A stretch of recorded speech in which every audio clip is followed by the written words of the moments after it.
This is episode 008, Secrets from the Inside. I'm Val Olson. Greg Meakin will be signing in just a moment. We are just doing a quick microphone check. So glad to be back again and share what's going on with you, looking at giving you an overdue news update. I love making a promise and keeping it. I like to do business like that. How is your Friday going for you? Mine is off to a great start. Looking forward to the weekend ahead.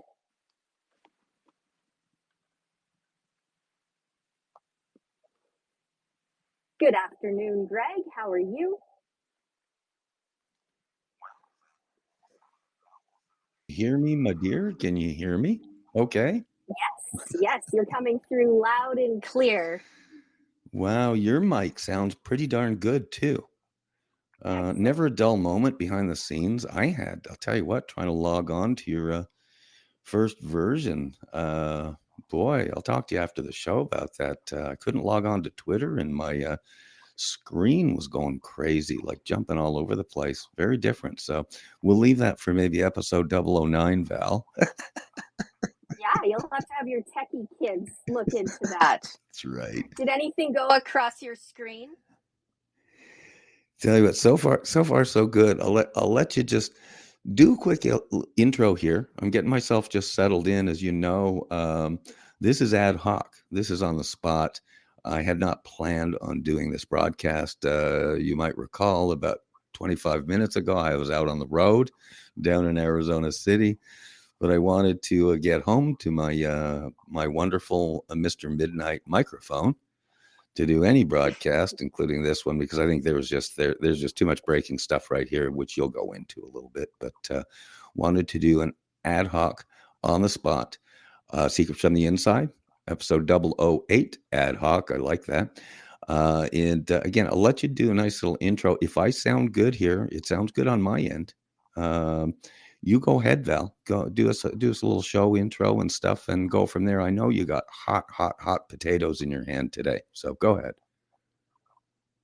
Well, I am working a story out of Canada, and I shared on episode 008, so this might be old news to some of you, but for those of you just tuning in this afternoon, just the light version.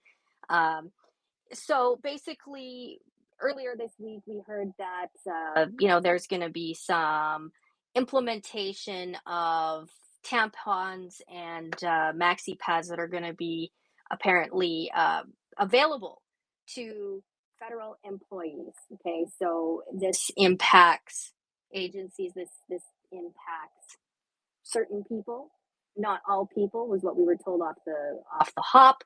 But we're talking about inclusivity. So, what does that mean? And specifically, what does that mean to our military? Because that was kind of the breaking story earlier this week, that there was a directive that indicated and impacted those serving in the military. And so I did some investigative work. I wanted to make sure you had facts, and I started with just sourcing the directive. A directive is obviously the instructions of what has to happen, but you need to ask questions like who, where, why, right? Like, who is the directive from? Why do we have a directive? And when and where is this stuff going to go on? So I was able to speak behind the scenes to a lot of people at the very top. And I want to start there because as a source level journalist, I'm having lots of calls, lots of discussions, and talking to lots of government rank and file. Greg, I am just blown away. Sure. And real quick here, Val, your mic is a little bit in and out. Oh, it's not, Okay. When it comes in clearly, it's okay, but it definitely is a little in and out. We have last episode, we noticed that there might be some kind of questionable interference on your side. Don't know, but it's kind of in and out. If okay, I'm going to take a quick second, if it's okay, just to do a quick synopsis here, and then I'll turn the mic back to you. If there's anything technical on your end, but now everything's out of your control from what we can see, especially from last week. Just want to let bring folks up to speed real quick.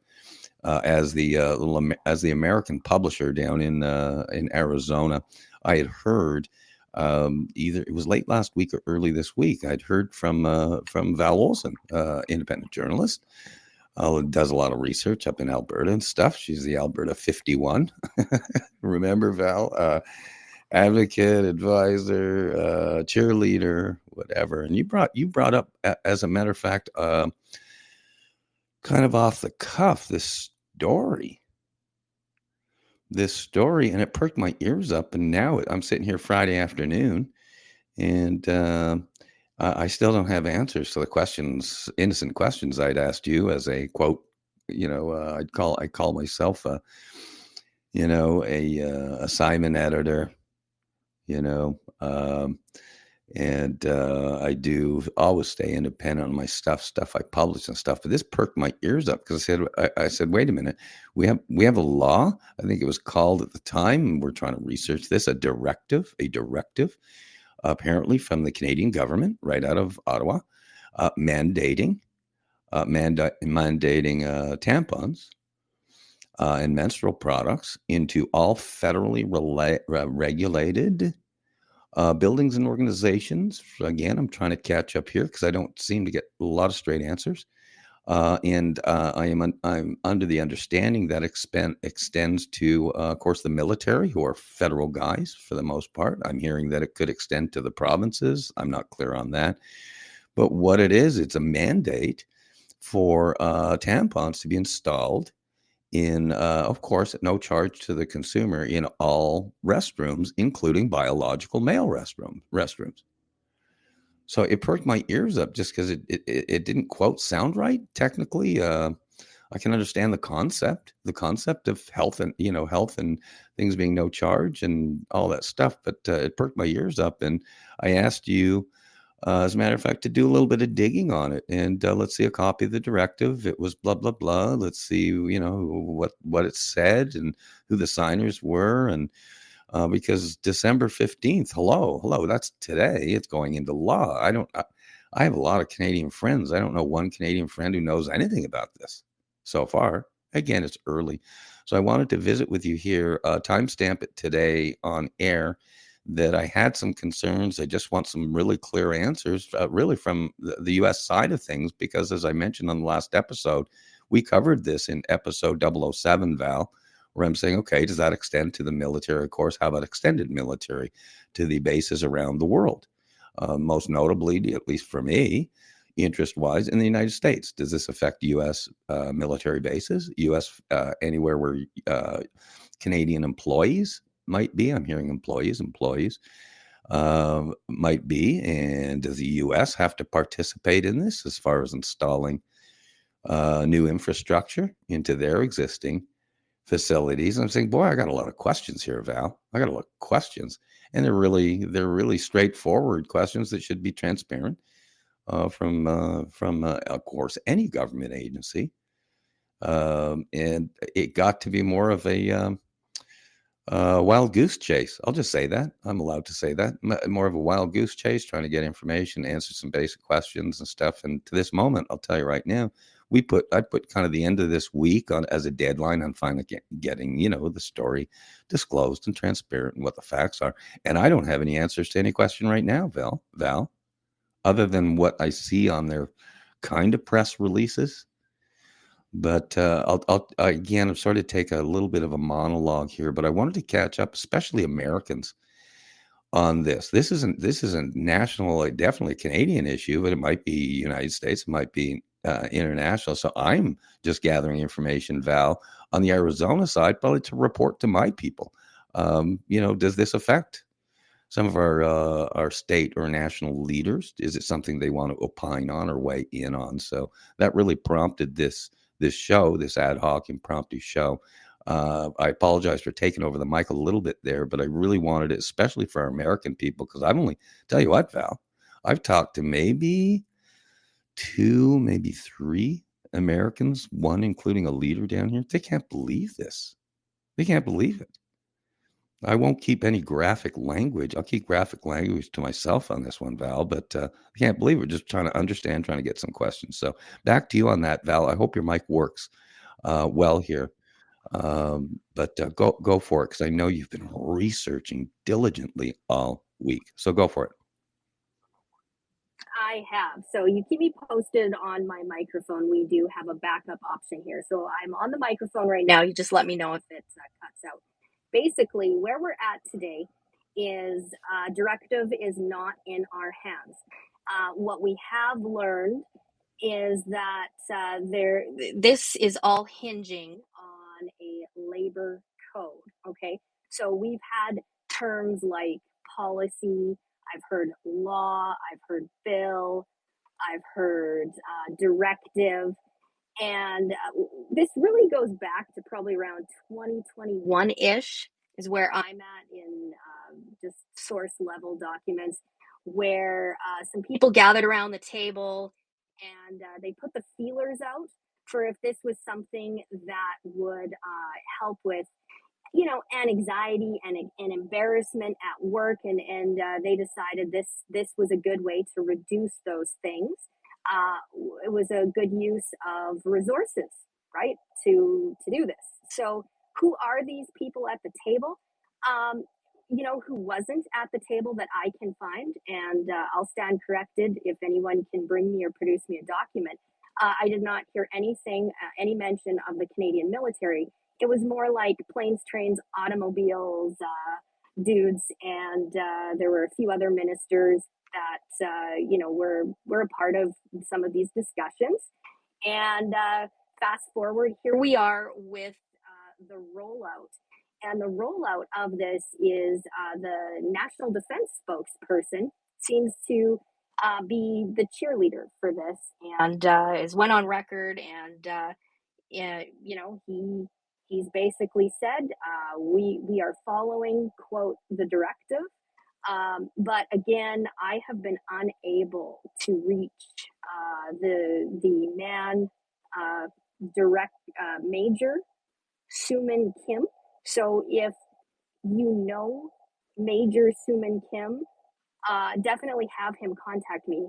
I know that he's heard my name because I've been able to talk to quite a few people at the top at this point, and a lot of people are having trouble uh, locating him.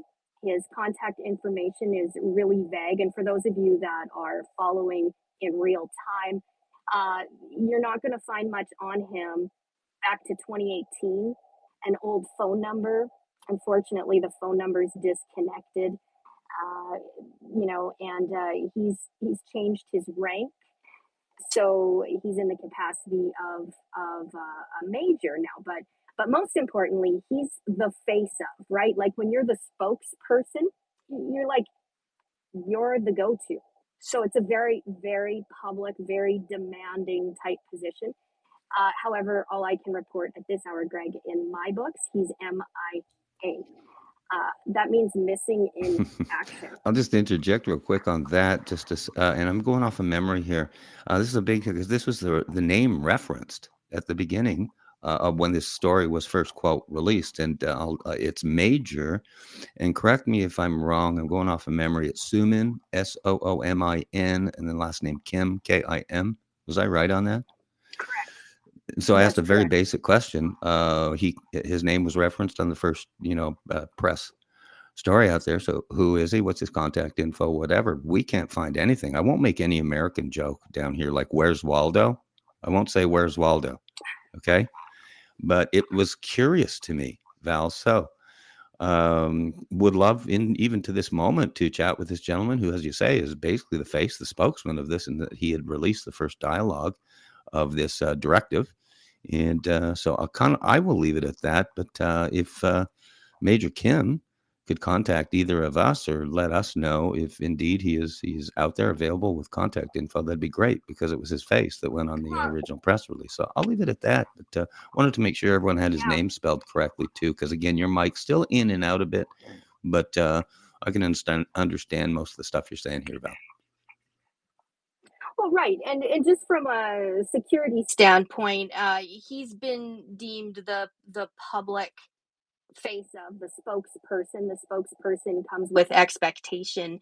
When it comes to media relations, there's media etiquette, and I'm a caring, compassion person. And first and foremost, I've spoke to many people at the top who I cannot describe him, are unable uh, give a specific on where to direct. Right, so I've been directed to ministers. Um, at the top. I've made phone calls. I've said like, look, you guys, what's going on here? And so far on that front, nothing. So I don't want to speak for Major Kim. All we can do is speak on what he has went on record for. And a spokesperson of the national defense, that would obviously, he is the national defense, and what all comes under that umbrella, that's their spokesperson, right? So they're also following this, when, like, think of James, right? James is a spokesperson, Captain James McCormick. Right. And I look at Major Kim as well. He would be speaking on behalf of many people, and I want a conversation just to know, who has he spoke to, and in other military ranks, what has the feedback been? Because remember, the military's really been the one singled out, and I was able to touch base and just confirm more about these, uh, you know, dispensaries that are going to be, according to what we're hearing, going to be installed. This affects a lot of locations, right?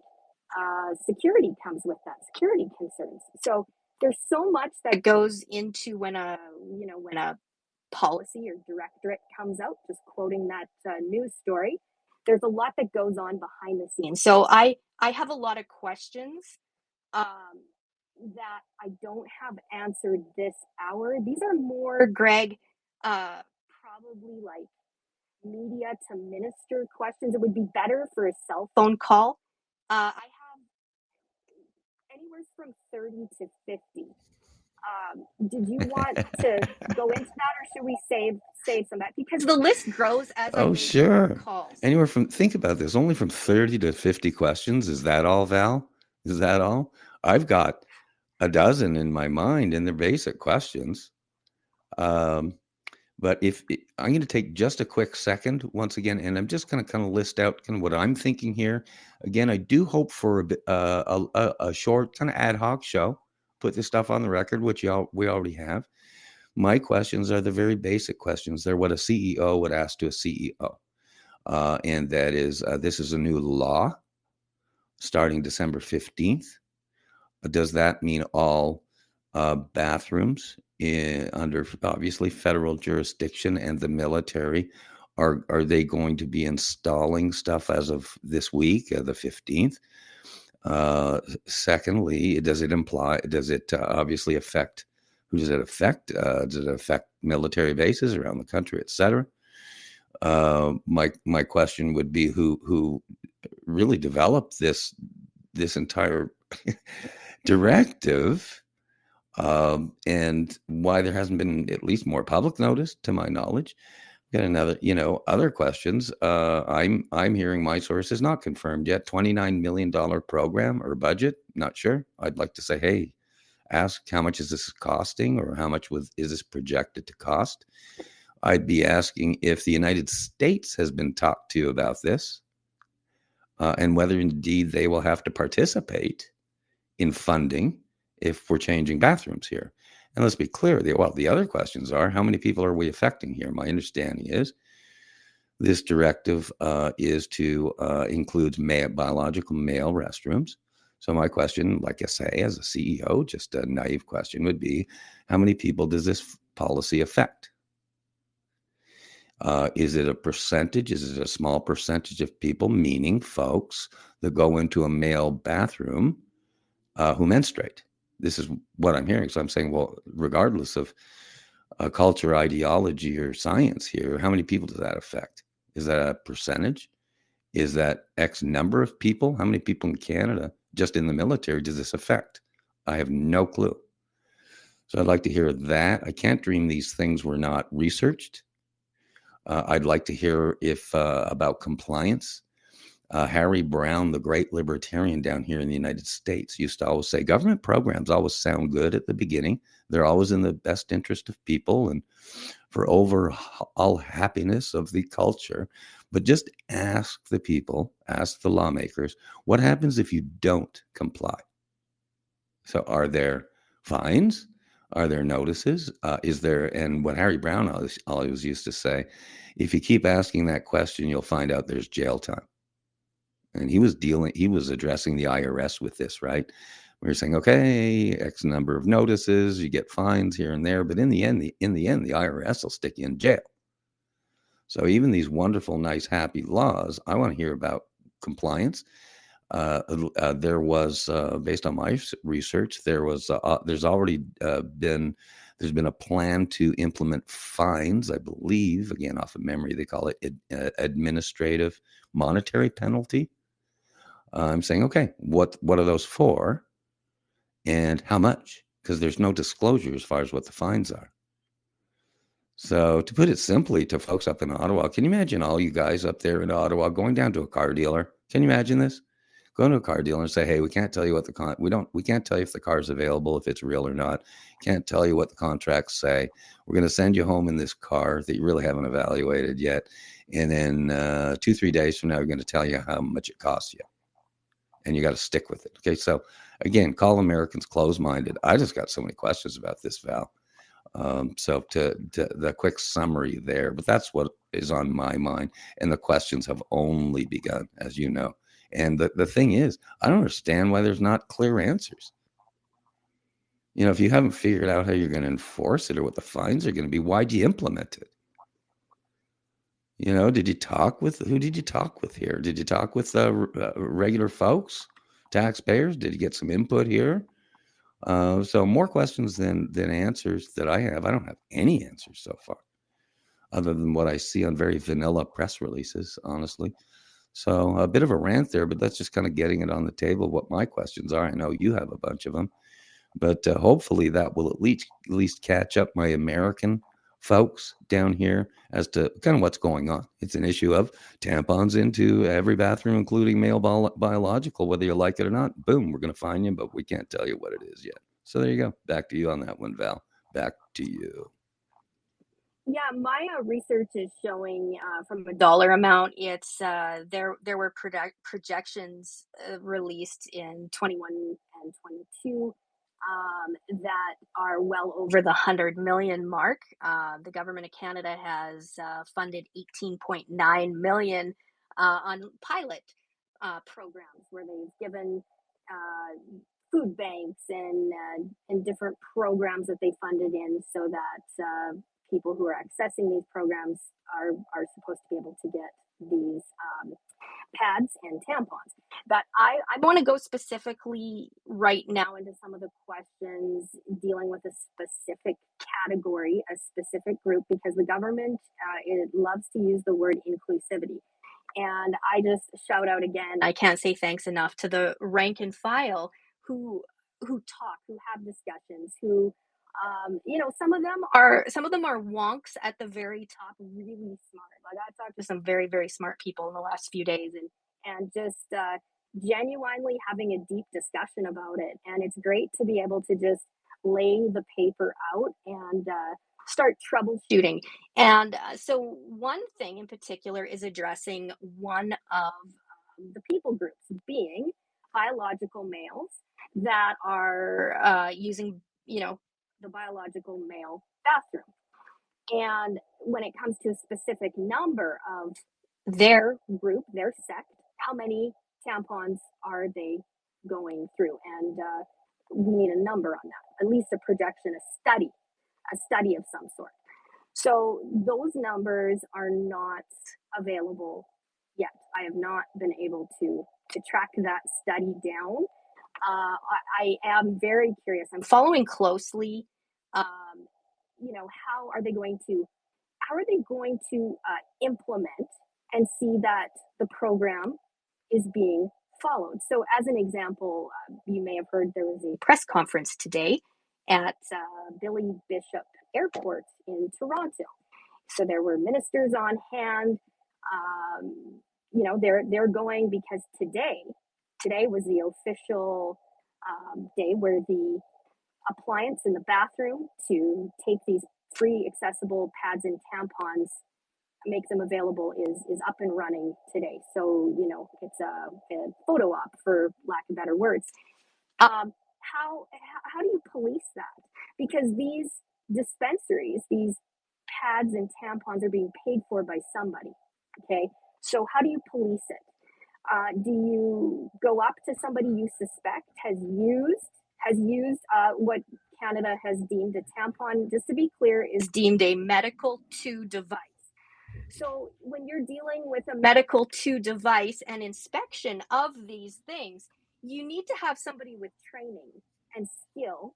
And how do you police who qualifies? Because this is what we're hearing, is this is for employees, right? This is for employees.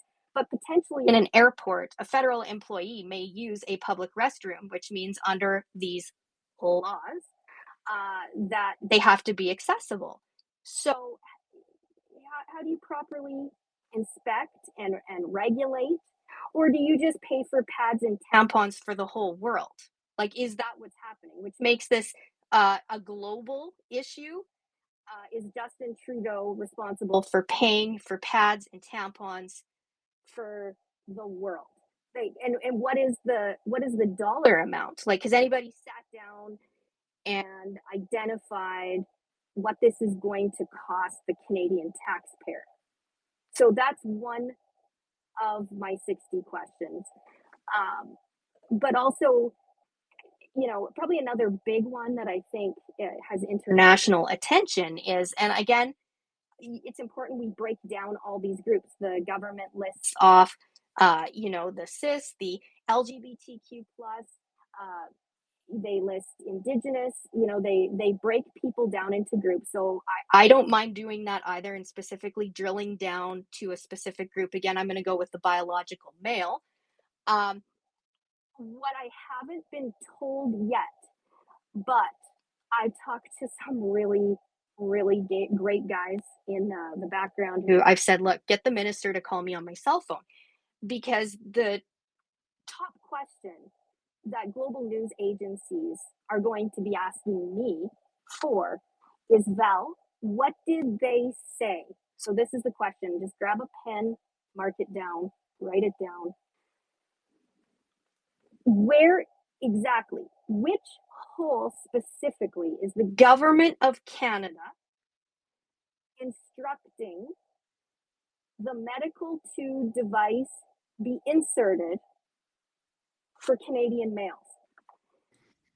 Which hole specifically? Because when you're dealing with a medical grade device and you're dealing with regulations, inspections, fines, these things are very, very important. Okay. So that question needs to be answered, and I don't have an answer for it yet. Craig, back to you. I did have, I guess basically one question too, as a bit of a side note, is I think there would be a lot of understanding if it was honestly that free available hygiene products would be available in female restrooms. There would be at least a conversation there. Libertarians would still say, no, taxpayers' money should not be used for that. Last I saw, there's no extra programs for any issues males have, or whatever. I won't get into that.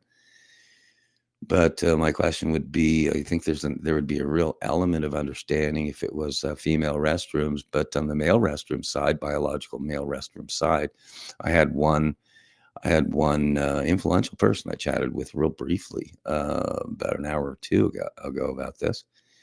And he had said, well, what the hell's that all about? Their restrooms are at least talking about the United States. There's no females that really ever would ever go in there.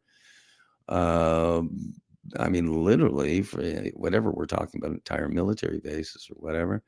The question is utilization. How many people does this apply to? And this is being honest and open and direct. This is not being phobic in any way. If someone implements a policy or rule or whatever, the number one thing is how many people does this actually affect?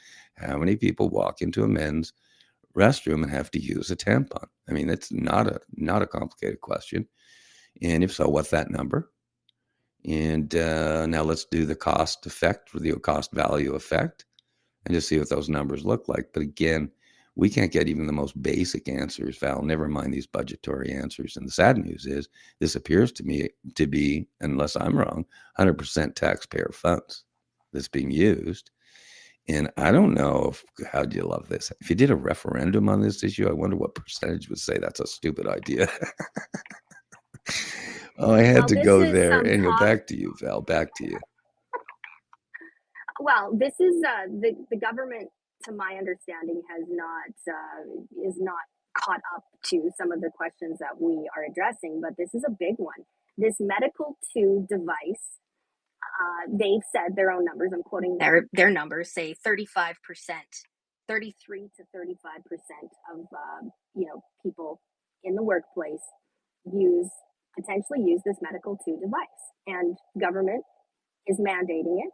The federal government pays for that. That's coming out of government Sure. funds. Taxpayers fund the government. Now, why that medical two device compared to other grades of Yeah, devices? sure. So we could look at, we're talking a grade one medical device is a wheelchair. A Sure. grade five medical device is a pacemaker, and right smack in the middle of that is the tampon that the government chose to get involved with and regulate and become co-on.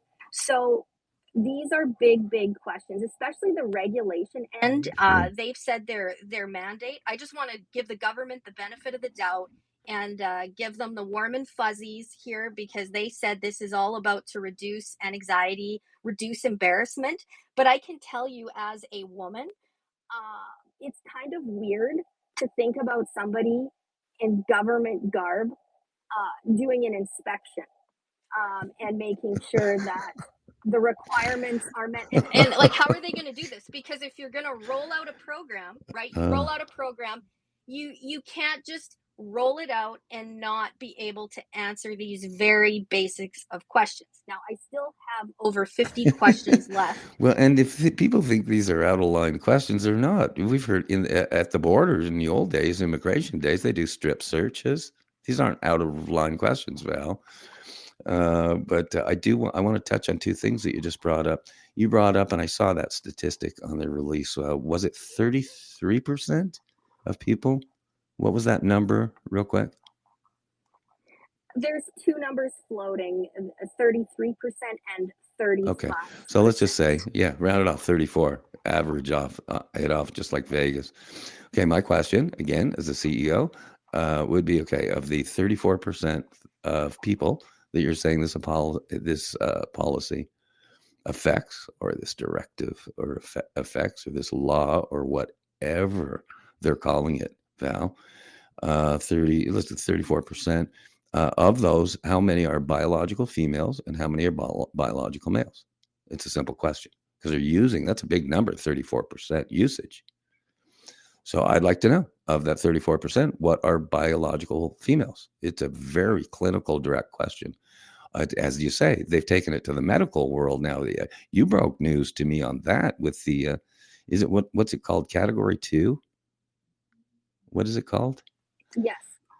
Yeah, it's considered a medical Right. device, Right. That category was news two, to me. I class didn't two. know a tampon was registered as a medical device, category 2. Not, again, I try desperately to stay out of Canadian politics, Val. You know that. But there's just so many questions here. And bottom line, there's questions that affect the United States side of the border, too.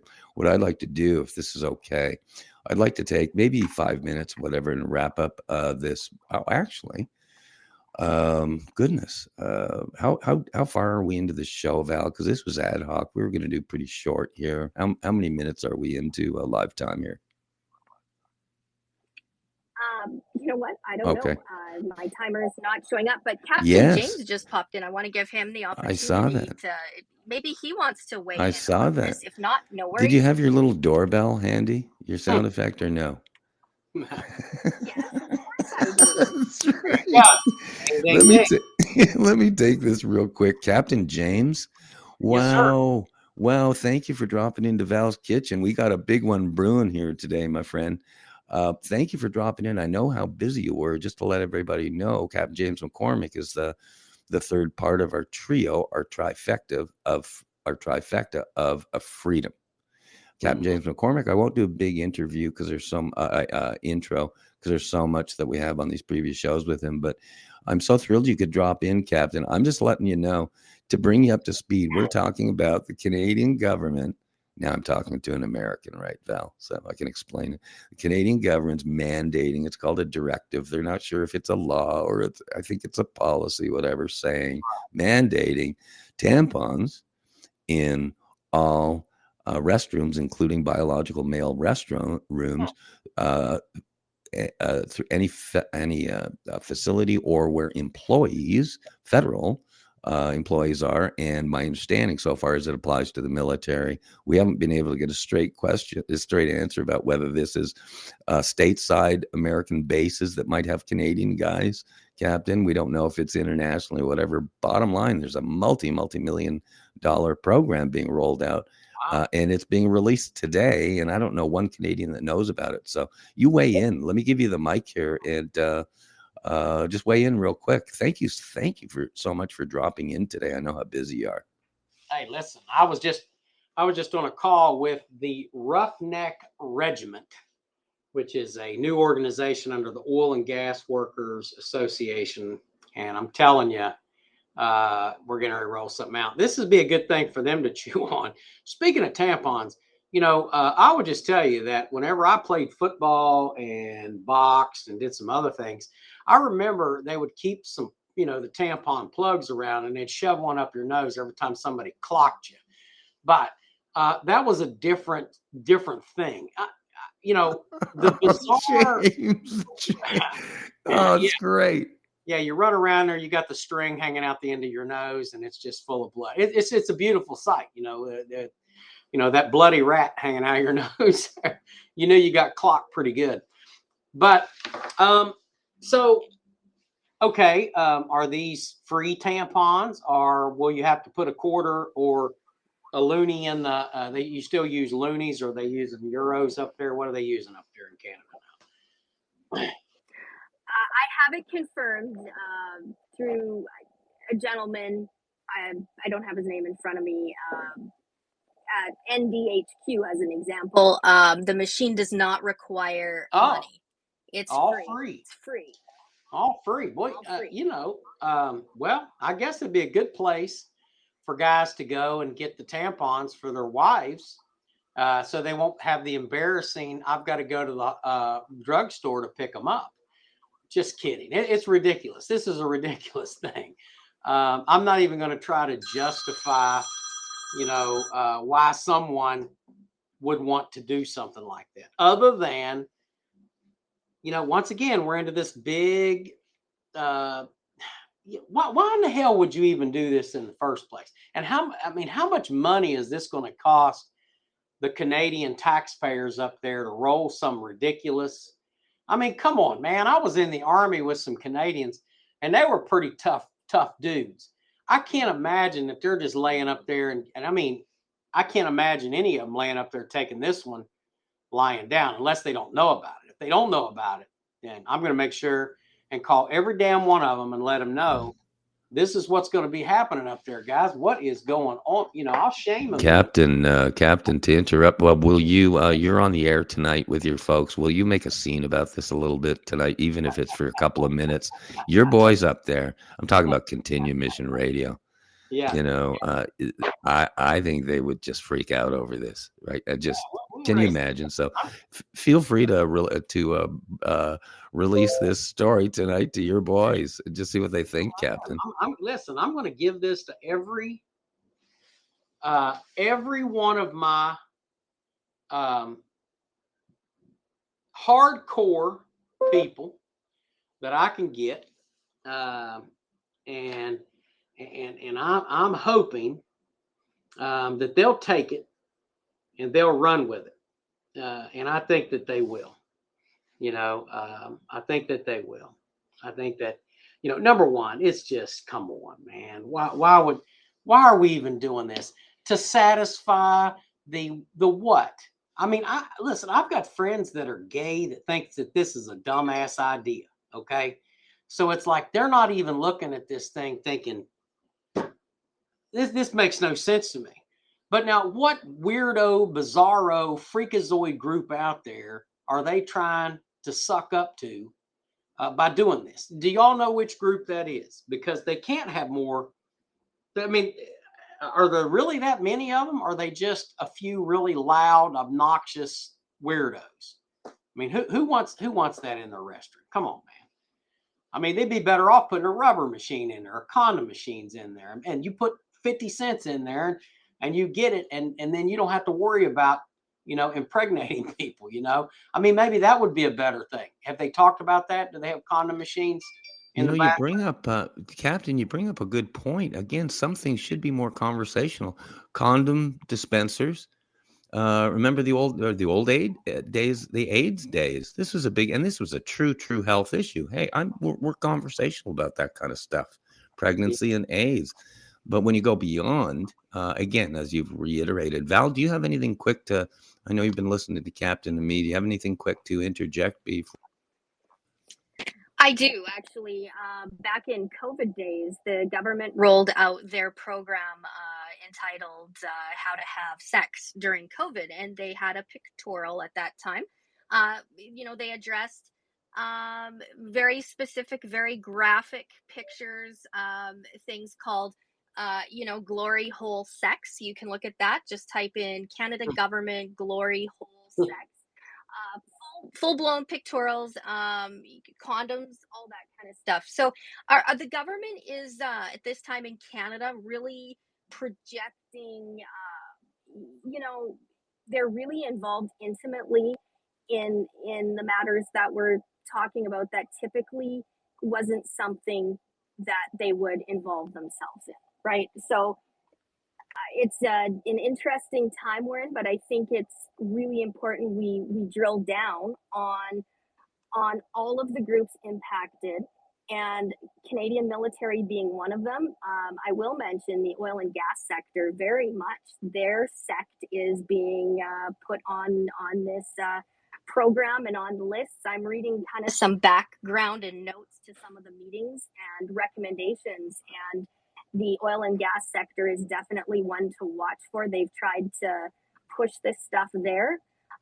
Val, it's interesting you mentioned that because, and again, I just breezed through it, but yes, they identified the oil and gas industry, and I'm assuming up in Canada, that's kind of either on board with this or it'll be nice and happy and inclusive. And I'm saying, did you talk to any of those guys about it? God. Yeah. Yeah, no, they're stepping back at this time from it. Their names aren't, on the publication. This is more the Minister of Trains, Planes, and Automobiles, and Indigenous Affairs and Labor is mentioned. So Major Kim is the military front man, Department of Defense. He's the lone soldier at this point who is on public record and responsible as the go-to person for this. And I would love to make his contact info accessible to our military community, because James, I know your reach is much greater than mine.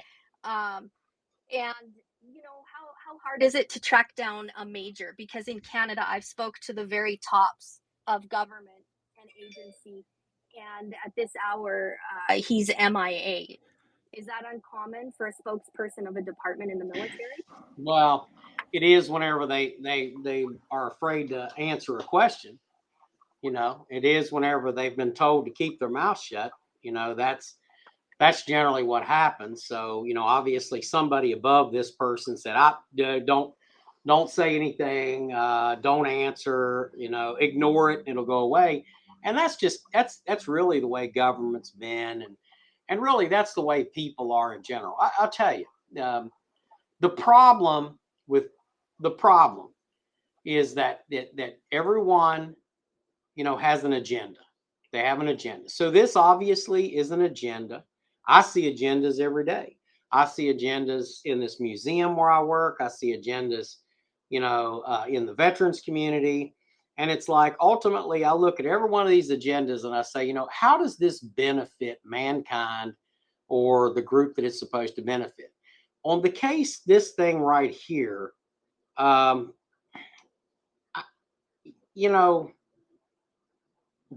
reason would they not have? If they're so proud of this thing, then why wouldn't they come out and speak on it? Hey, The fact Captain, that they're not proud of it. That's the problem. Captain, you're nailing it on the head here. But get this. Again, this is two Americans talking behind Canadians' backs right here, right? Including you, Val, but you're down in America, right? So you got half the battle there done. But get this, James.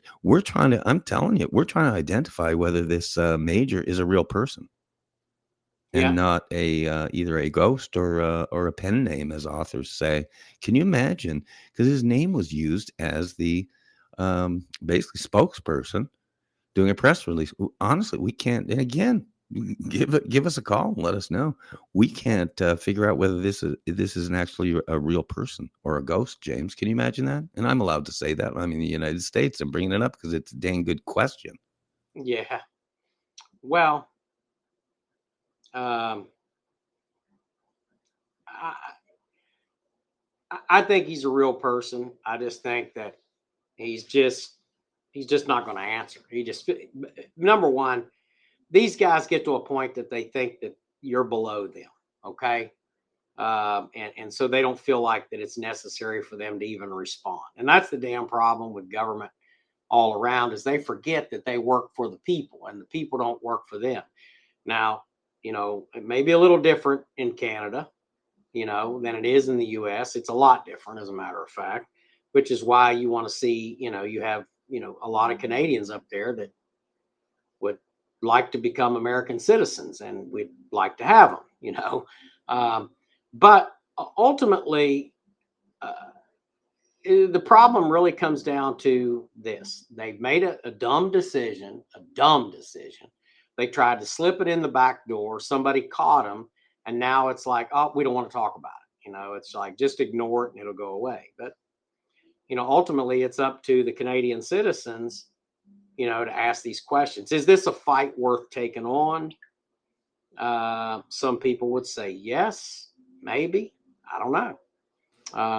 Hopefully One thing there is, I don't think anyone's questioning just kind of a woke agenda, although we see those every day. The big issue to me, until I get answers, is this kind of like is this real? Is this kind of like a cover up, or did they really not want people to hear about it? And it's the bigger issue. Where did this directive come out of? I always hold country leaders responsible. We know Donald Trump was responsible for everything in the world, including stuff he didn't know. Joe Biden's responsible for everything under his signature, his tutelage. So I say, well, it's Justin Trudeau. This is his responsibility. This is on his watch. And if anything, I think I had one person on the phone say, well, why don't they just put a break on that? Let's chat about this for a couple of months and see, because it's really a disclosure thing, James. Americans don't like cover-ups. Remember the Watergate days? And, Nixon was a choir boy compared to this crew, but it's the disclosure. Down here, we got FOIA. No matter what, we have FOIA. We don't like cover-ups. We don't like weasels. Yep. I can't stand a damn weasel. And this sounds like, look, I got weasels that I deal with all the time. They're always, trying to beat a drum, make themselves look better than everybody else. And it's a shit show. You know what I mean? And it's like, and the more stupid that they do, the more stupid that they look. Let them look stupid. I mean, they're going to really, the Canadian Armed Forces is going to really look silly, and they're going to be embarrassed by this thing. And I know some guys that are tough. They were tough ass soldiers. Okay. And this isn't going to sit well with them. I don't think they'll lose any sleep over it, but But I just think it's just one more dumb thing that wastes money. This is going to waste a lot of money. Because you heard what I told you. If it was me, I'd go in there and say, oh, there's a bunch of tampons in here. Well, I'll get tampons for my wife and all my daughters right now. Let me just clean this machine out. It ain't going to cost nothing. I'll take it home for my wife and my daughters. How about that? See, that's what's going to ultimately happen with this. So it'll be all in the name of, I'm trying to figure out who the hell this is going to benefit other than a tampon manufacturer. It'll benefit them greatly. Well, Val, jump in with your breaking news there. I think you had a name brand product in there in our pre-show chit chat. Yes, I won't get into that now, but I was able to speak with someone who has touched and used the dispenser in a Canadian military facility, and I know who has the contract, and I think that's an important thing for people who are digging. You need to ask, how did they get the contract, and who are these people, right? Like, there's an element of security, and I just want to touch on what James said quickly. These are going in airports. So, one of the quotes from a minister was, well, people aren't expected to bring toilet paper to work. They shouldn't be expected to bring these, tampons or maxi pads. They should be provided for everybody. Well, you're going to put this in an airport facility. You're now providing pads and tampons for an unlimited amount of people, because most people are going to come into that bathroom. Pads or tampons are expensive, and they're going to empty the machines. Now they have to go through security with their luggage. Everything has to be inspected. This is going to cause a delay. Some employers are going to be pissed off that it's costing them millions of dollars, because that's the reality, the amount of, pads and tampons they're going through. Who's going to inspect that, and what is the cost on that? Greg, can you hear me? Definitely. It looks like I'm sure Captain James probably had an emergency to run to. God, I can't believe he was able to parachute in today, Val. I chatted with him earlier, and he was so busy. So I'm thrilled he came in. We've got some pretty good quotes from him, don't we? All we ever need for the U.S. point of view is James McCormick to give us the quotes and the thoughts of the day, if you will. And what I'd like to do, if we can, this has been fabulous as far as just getting some of these things on the record, including some of the questions. I'm going to wrap up a little bit here, and then you feel free to kind of close things out, Val. But wrap things up on my end. This kind of I think this is a pending story until I get the answers. Right now, I'm just intrigued by it, but I want to find out. I want to find out really what happened here, what the chain of command was here, who I want to hear about enforcement. I just do. If anything, for Canadian taxpayers out there, I'm a Canadian citizen. I've got a social insurance number. I don't have skin in the game because I don't live up there, but I might have skin in the game down here because I'm a taxpayer. And if they start attempting to implement this in U.S. bases or U.S. private sector, because they're tying the name employers to all of this, employees versus employers. I don't think Americans are going to put up with it. So again, I think we're taking the story further than maybe even Canada's planned for, which is astonishing to me. But we got a lot of great stuff on the record. We have at least 34 more questions from you, Val. I probably got a dozen questions still. But I'm going to wrap in terms of please follow here. Please follow Val Olson at Home Media Mom on X. Follow at Home Media Mom. You can get these broadcasts as are happening right now live by listening in. And all of these broadcasts will be replatformed on my YouTube channel, which is Greg Meakin, at Greg Meakin. That's GregMeakin. Folks can visit my website as well, gregmeakin.com. I'll tell you what, Val, I'm going to probably release something on this in this next day or two. Probably not more than that. Do a press release just with our findings so far and questions so far. I'm not going to promise that. I've been so busy, but wanted to wrap a little bit on that end. Absolutely fabulous job. It's not breaking the story. The story, quote, broke. I'm not even going to comment on that because I don't think it was a valid story. No comment on that yet, but I might put that in my press release. But either way, I'll turn it back to you. I'm a wrap as far as I'm concerned. I will, no matter what, sign off with my mantra, which is no matter what political issue we're getting into, whether we're talking the home front, whether we're talking military, whether we're talking sports, whether we're talking anything else, it's just this: wake up in kindergarten every day. There is so much to learn and so little time, because before you know it, you're in grade 1. So that's my sign off. Take a couple of minutes if you like, Val, but let's call this a wrap and get this thing on the record. I'm not finished yet. They've called the Americans. They have already released on Global. They've very clearly said the United States will be rolling this out. So I guess they're saying when. I don't know if it's a competition or what they're looking for from the United States end, but it's out there, it's public.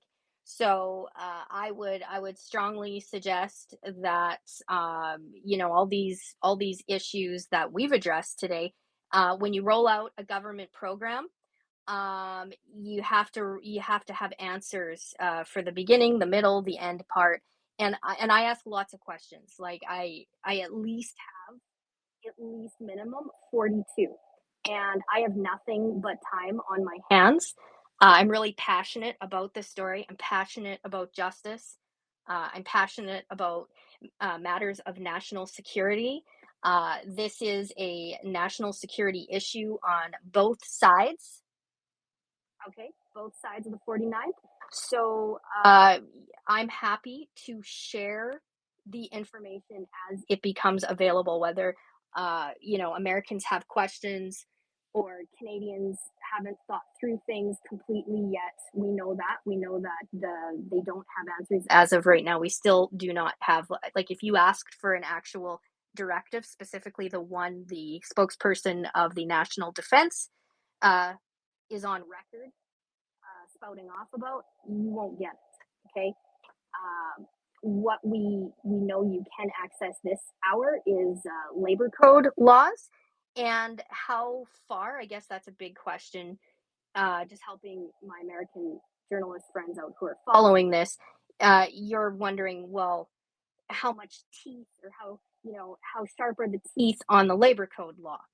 Well, that leads to enforcement, right? So there has to be enforcement and procedural steps. And does that involve jail time? I don't know. You can dig into that one yet. I do know jail size wise, though, because this issue affects women, and apparently in Canada it affects biological men now too. Their jails are not big enough to house all the citizens. That's a for sure. So I don't know the full extent of the enforcement measures in place, but it's a very, very, very serious issue that is transpiring. And I will leave it at that. My cell phone is charged up, ready to go. Lots of calls are out this hour. So don't hesitate to call me morning, noon, or night, anytime. Shoot me a text. At home media mom, Val Olson News. And right here on X, you can just private message me. I'm not going to give your name. I'm happy just to talk off the record, or if you want to talk on the record, we can always fire up a broadcast too. I'm good with that.